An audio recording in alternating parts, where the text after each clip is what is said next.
So, speaker today is moi. And as you know, I'm also associated with the Ethical Society in Manhattan. There they have a wonderful auditorium originally built for Felix Adler's weekly talks. It was built in 1910, and that was the time before, wait, I have to get another.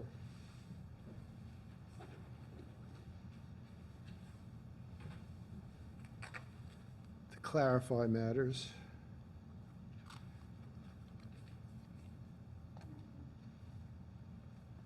Here we go. There we go. So it was built in 1910 in a time before before radio. So the public oration was still a major form of popular entertainment. Sermons were regularly reported in summarized form in the daily newspapers on Monday, just like the news. Adler's Sunday addresses were the subject of reporting, along with that of other congregations. But those days are gone, and today only the faithful show up to hear their leaders or ministers' Sunday address. But the auditorium, formerly called Adler Hall, remains as a great resource for events and concerts. It's got great acoustics, especially for classical music.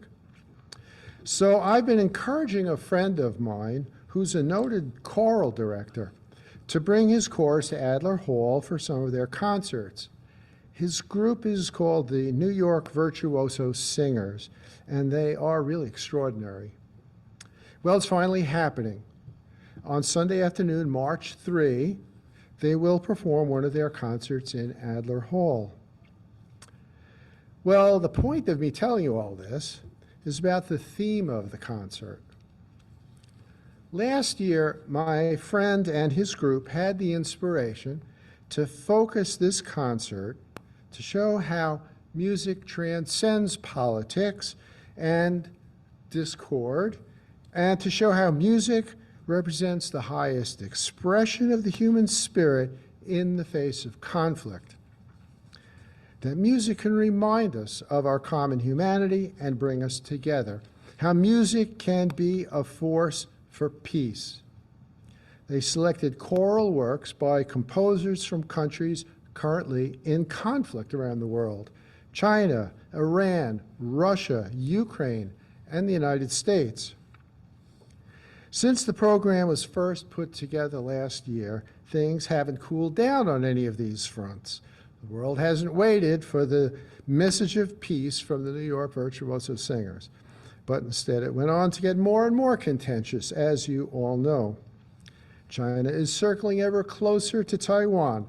Iran is now sending missiles into Iraq and Pakistan, while its friends, the Houthis, are sending missiles into Israel and the Red Sea. Russia and Ukraine are locked in a death grip.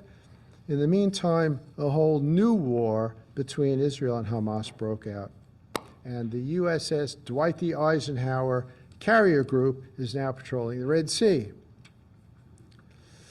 Just a couple of weeks ago, the Ukrainian composer suddenly realized that her work would be presented on the same stage as that of a Russian composer, and she sent a long letter withdrawing consent for its use.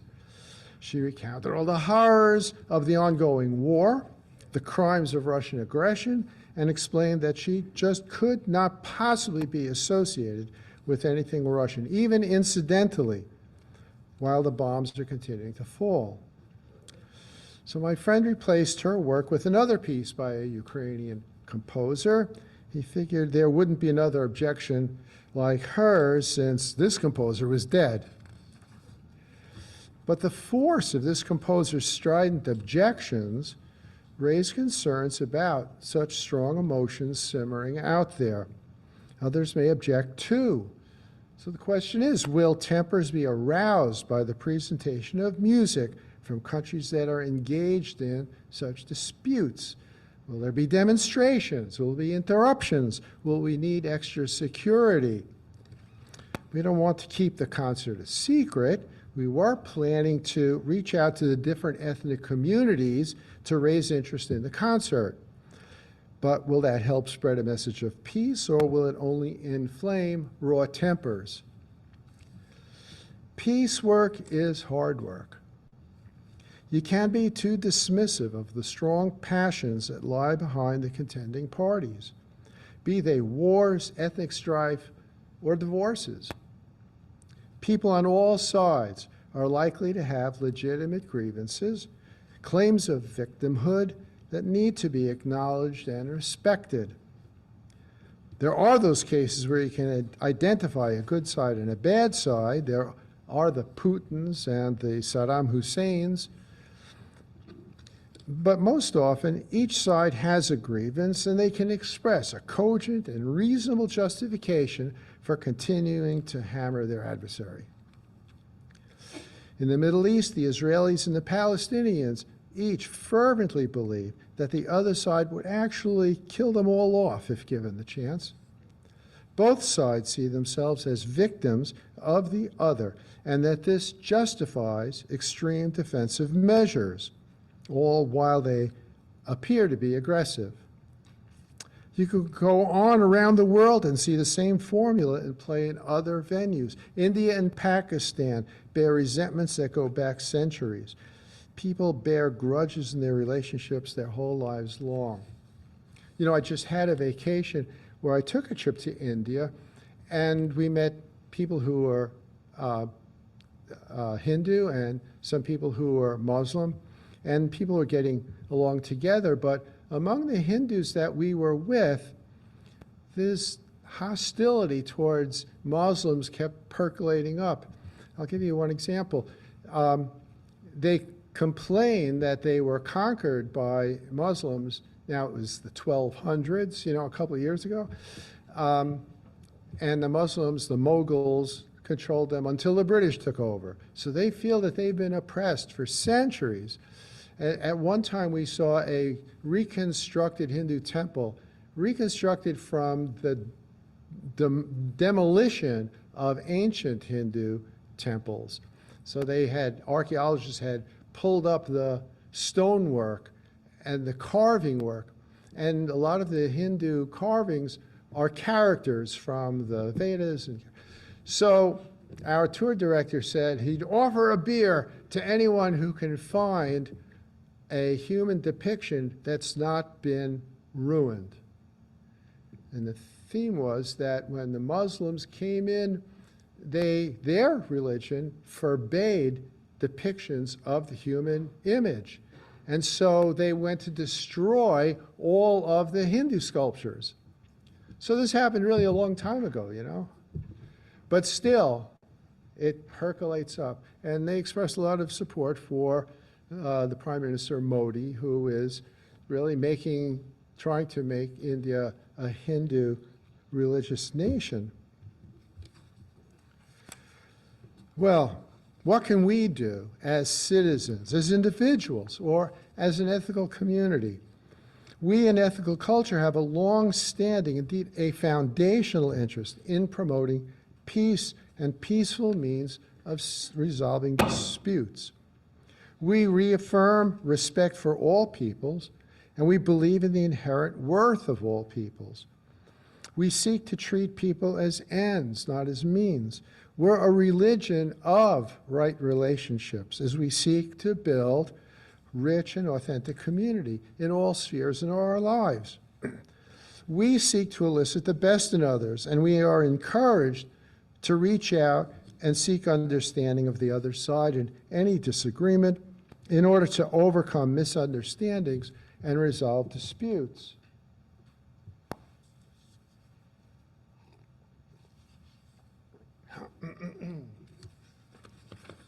Felix Adler himself served as a mediator in the garment industry for a time. That was in the early days of the union movement and a time of highly contentious disputes between management and labor. Ethical culture has a long heritage of promoting peace and taking stands against wars. Just recently, in 2021, the American Ethical Union issued a resolution renewing its commitment to a culture of peace. It called for the support of a congressional bill that was floating around in limbo for years to establish a Department of Peace, and called on all members of ethical culture societies to promote peace-building activities, including to learn about peace-building practices, working with other ethical societies, educating ourselves about root causes of conflict, and to support coalitions to end violence and promote human rights, economic justice, and an environment that's sustainable. Actually, looking back, there were a number of resolutions from the American Ethical Union that called for peace and disarmament with different focuses as issues evolved over the years. It's a major interest in our movement. 2018 calling for climate action and international cooperation. 2016 to end systemic racism. 2015 a recommitment to peace, disarmament, and world cooperation, really calling for an end to nuclear weapons. 2006 calling again for a U.S. Department of Peace. 1987 calling for peace in Central America. 1975 calling for a Middle East solution, calling for respect for Palestinian rights and security for Israel. Hey, 1949, reaffirming the resolve to support world peace. In 1948, the AU recognizes the need to promote cooperation towards world peace. It's a theme. Each of these resolutions contained a call to action from the members of the ethical movement to proactively engage in activities to promote peace by learning about peace studies, making our voices heard, and other means to encourage policymakers to take peace as their goal. Part of what we've done and what we can do is more of work through the National Ethical Service. National Ethical Service, as many of you know, is a branch of the American Ethical Union. It is one of the longest standing NGOs certified at the United Nations. It's associated with their Global Communications Department, and its purpose is to promote and enhance the highest principles and to inject ethics, really, into the deliberations at the UN. They've been working in concert with other faith organizations in different ways to reach out to the ambassadors there. Well, sometimes doubt arises in me in the capacity of the individual, any individual, or even a well-meaning group to have a meaningful impact on really big forces, big matters like war and peace. We read in the newspaper stories about forces coming into conflict, and it just seems so pointless and absurd. If only I could grab these people by the lapel and shake them and say, cut it out. Well, anything I might do or say may be a very small voice from very far away without any impact at all. What about participating in public demonstrations? Is there any evidence that they actually affect policy? I've heard politicians say from time to time that they take note of demonstrations. They'll say, how many people came out in the street over that issue? Well, it's a measure of support. I don't know if that leads to a change in thinking or policy, but making a good showing lends respect to a cause.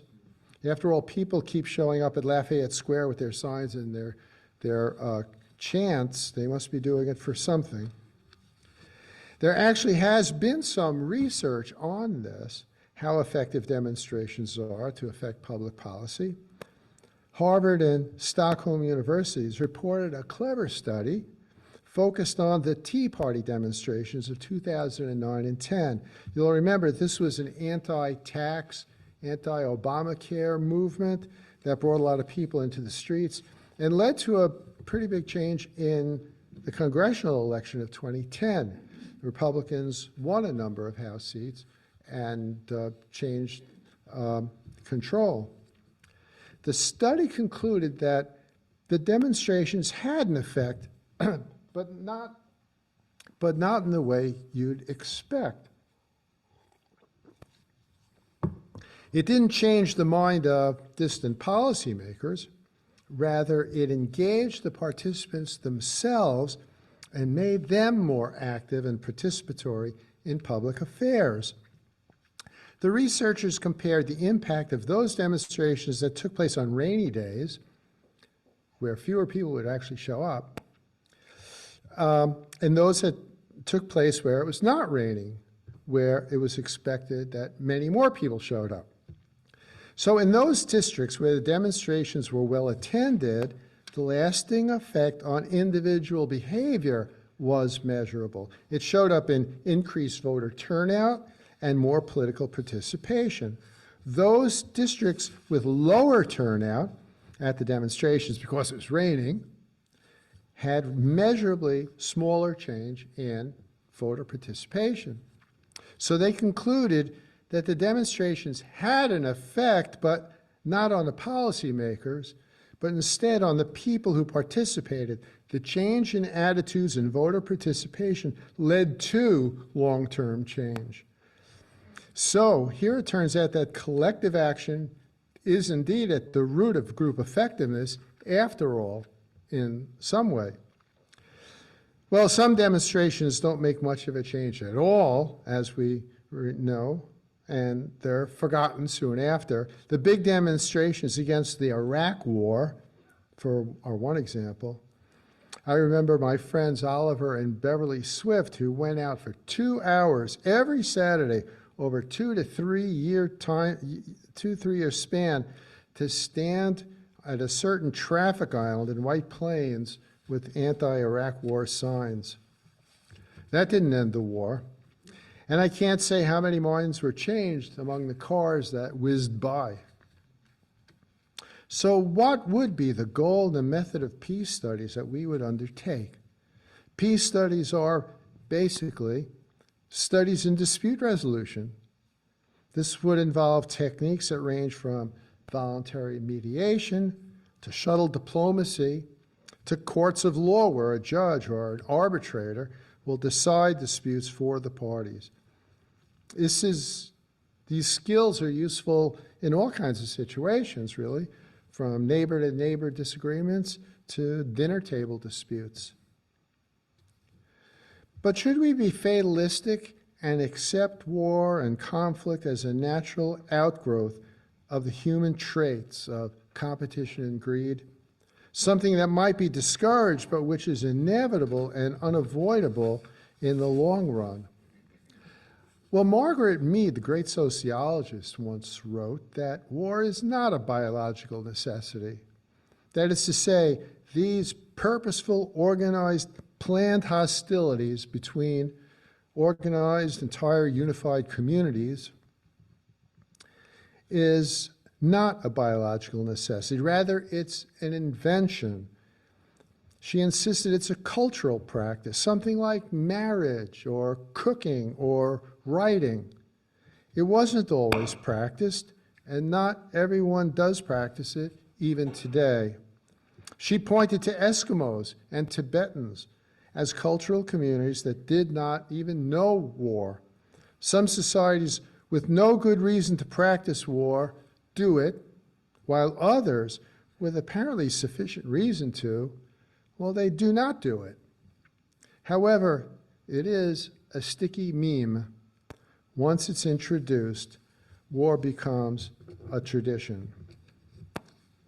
Well, if it's not a biological necessity, then the behavior can theoretically be modified. So maybe there is a way to break the cycle of war and end it for good. As we know, life can work well enough without it. The challenge is to stop hostilities in the moment. To do that, a mediator has to enable people to find their common bonds, their common history, their common traits or needs, or just their common humanity. Trust is built with small steps by building a relationship with gestures and offerings and with a practice of reciprocity. Sometimes it actually happens. So we'll have a peace concert in March. by bringing these warring cultures together in song. It would be a small step indeed. The intention is for the power of music to show that peaceful coexistence can succeed, even if it's just on stage for an afternoon. And hopefully, people won't rise up and protest. Thank you, everybody. Does anybody have any thoughts, any comments, any questions? Anybody online want to make a comment? Ben? You raise an intriguing question, Richard, as to how influential, how effective. Wait. It's a very thought-provoking question you raised about how effective or influential nonviolent demonstrations can be or are with those who wield power. And I wonder about two examples.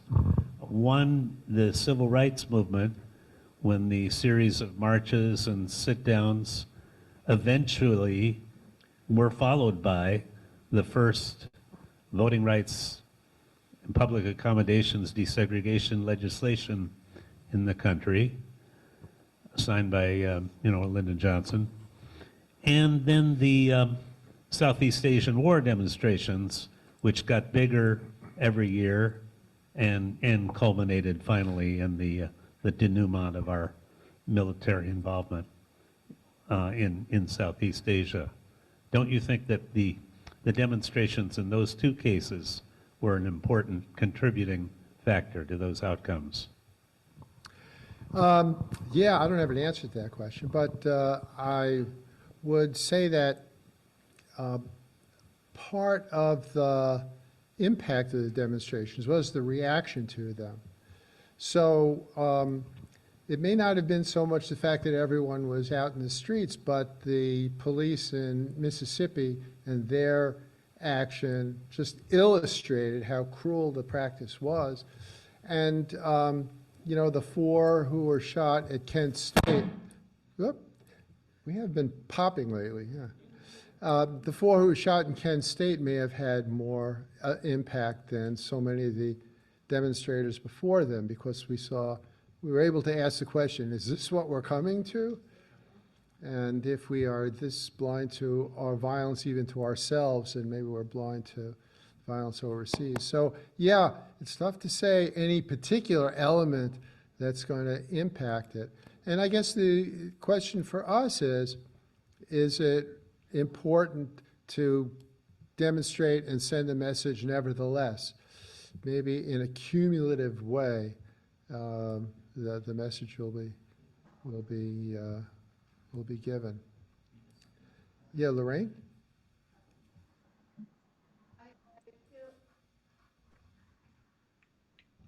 Question? Yeah. Question? No, you went off. Okay, I'll just talk really loud about that. It seems to me Oh, here, come on up. that what we're talking about is raising consciousness. And whatever way we can raise consciousness, that's what it seemed to me that they were saying, that it didn't necessarily directly affect policy, but if you raise consciousness, like the postcards we're going to be writing today, then it affects people's their voting. I mean, really, that's what's going to, especially these days, don't you feel that the politicians are on their own, they've got their own agenda, but if enough people's consciousness are raised in a demonstrable way, whether it's social media or demonstrating whatever, then that has a wonderful effect, and that's very heartening, I find. It makes me feel good about being here. That also says that democracy works. If enough minds are changed, then different people will be elected. That certainly happened in 1974. Someone? Question. Al Zeiger? Okay. What role do you think white supremacy plays in the conflict of these wars, especially in our country? I didn't catch the question. Did you hear? What role does white supremacy take in in our country, political climate? Yeah, well, they had some demonstrations too. And I think there was such an aversion. I mean, if there weren't that poor woman run over and killed by one of the white supremacists, it may have been a lot more benign.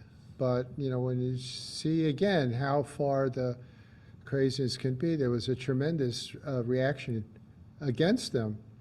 And there was almost a mark against Donald Trump when he said there were people on both sides, good people on both sides. A lot of people objected to what he said. You know, he still had his supporters. Is there someone else on that you see, Joan? Joan, do you see someone else? No. Oh, okay. They do. So who is that? Well, go ahead. Someone online wanted a question. Unmute and speak up. No? No, our apologies. I guess we were mistaken. Yeah, their camera went off now. Oh, Responding. So that's not very bad. Anybody else have any other questions? okay. And Linda? Yeah, so,